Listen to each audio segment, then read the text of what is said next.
Unatazama Ndizi TV.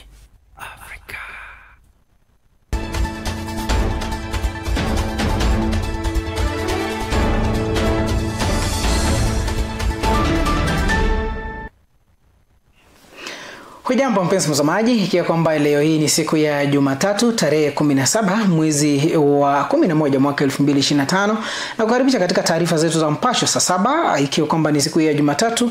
Mimi jina langu ni Jeff Nyakundi, mwelekezi wangu ni Alex Mungare.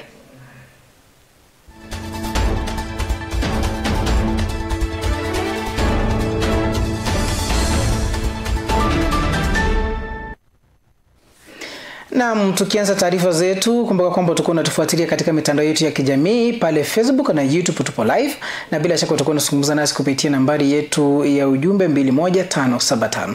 Tukianza taarifa zetu ni kwamba ulimwengu umeadhimisha siku ya watoto njiti nchini. Msisitizo mkubwa mwaka huu umewekwa ukiwa katika kuhakikisha watoto wanaozaliwa kabla ya wakati wanapata mwanzo imara wa maisha kwa ajili ya mustakabali wao. Takwimu zinaonyesha kuwa takriban watoto 1134 huzaliwa njiti kila mwaka, na kati yao 13600 hupoteza maisha kutokana na changamoto mbalimbali zinazowakumba pindi tu wanapozaliwa.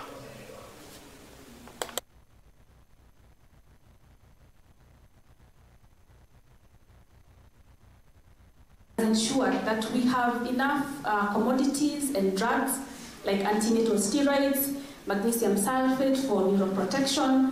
The technology that we need for our preterm babies to survive will be available, they will be repaired on time, and to ensure sustainability. The Purple Book, known as the Mother-Child Handbook, one of the most famous books that we have. And we have been able to revise it from the 2020 handbook. It has new information that is key for premature babies. Na tukisidi kusonga mbele ni kwamba kampuni ya sukari ya Sony imetangaza kusitisha usalishaji wa sukari kwa kipindi cha mwezi mmoja ili kuruhusu ukarabati mkubwa wa mitambo yake, hatua ambayo uongozi unasema itaimarisha ubora na ufanisi wa usalishaji wake. Wakizungumza na wanahabari, mtendaji kazi wa kampuni hiyo Pamela Odhiambo amesema zoezi hilo ni muhimu ili kuhakikisha kiwanda kinaendelea kusalisha sukari kwa viwango vya juu na kwa tija zaidi.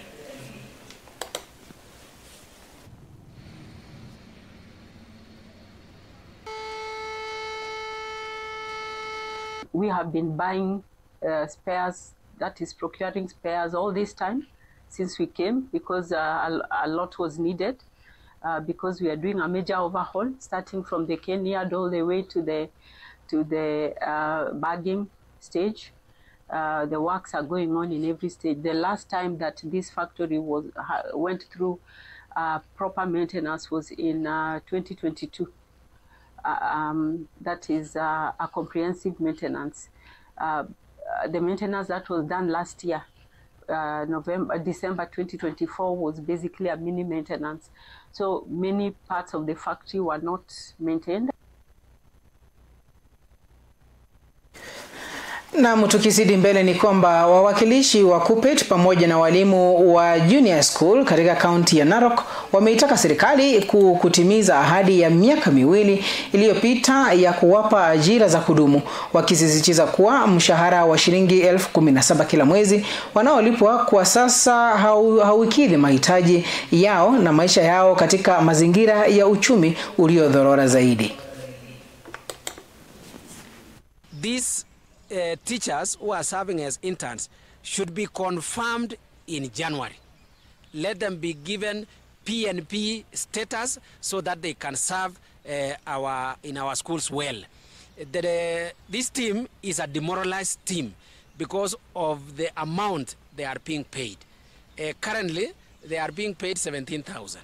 That means in a day, they are paid less than 500 shillings. Come January, if these interns will not be confirmed, there will be no science. There will be no science. We urge the government to review what the Presidential Working Commission did and bring the autonomy to the JSS. Autonomy power. The teachers in JSS who are under our hoist are being mistreated there. We don't want to lie. The 3.5 billion required to confirm us into permanent and pensionable terms. You know, we are delaying on our deductions to the help, so that we are facing penalties just because our employment has delayed. Na tukizidi mbele ni kwamba usajili wa makurutu wa polisi umeanza rasmi mjini Naivasha, huku huduma ya polisi nchini NBS ikilenga kuandikisha vijana 10,000 kote nchini. Waombaji wametakiwa kujitokeza wakiwa waaminifu na kufuata masharti yote ya uadilifu wakati wa mchakato huo. My name is Irene Kerubo, Superintendent of Police. For the purpose of this exercise, I'm the recruiting officer in charge of this recruitment center, and I am with my officers, my 2 secretaries, and this is Kihoto, Naivasha. And right now we're doing the registration of the participants who arrived this morning. We started the exercise at 8, and we still look forward to doing the exercise the entire day. So we have several stages. We'll carry on with the exercise. I want to appreciate everybody who turned up all over the country to take up the advertised positions, and I'd like to encourage them to serve the nation in the best terms they can, to the best of their levels and capabilities. We welcome everybody who has a D+.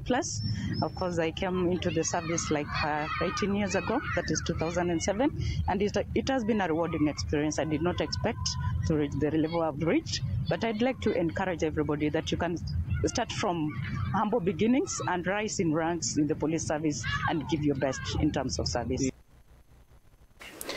Kwingineko tukizidi mbele ni kwamba Rotary Club ya Magharibi mwa Kenya imezindua kampeni kabambe ya uhamasishaji kuhusu polio katika kaunti ya Migori ili kuongeza mwitikio wa chanjo na kuilinda jamii dhidi ya maambukizi. Hatua iliyochochewa na taarifa za visa vya ugonjwa huo nchini Tanzania, huku ikitekeleza pia zoezi la uchangiaji damu ili kusaidia hospitali ya rufaa ya Migori kukidhi mahitaji muhimu ya akiba ya damu.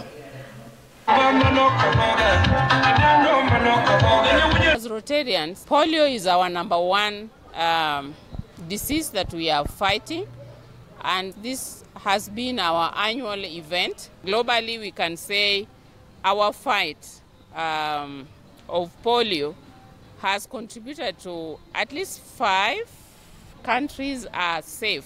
We have had their reported cases in Tanzania, so we are close to the border. That's why we are here to start sensitizing this community to be alert, to take the necessary measures early enough so that we don't get more cases of polio in this community. Also, we are combining that with also blood donation. This is to help save life at our health facilities. In Migori County, in a month, we are supposed to look 1,200 units of blood, which translates to 14,400 in a year.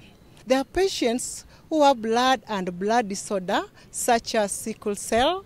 We've been also having cases like PPH for mothers who develop complications after delivery. So that's why we advocate for many people to come in large number to donate blood in order to save life. One benefit is that when you donate this blood, your body system starts rejuvenating. That is formation of new red blood cells, so that it helps also in immunity system.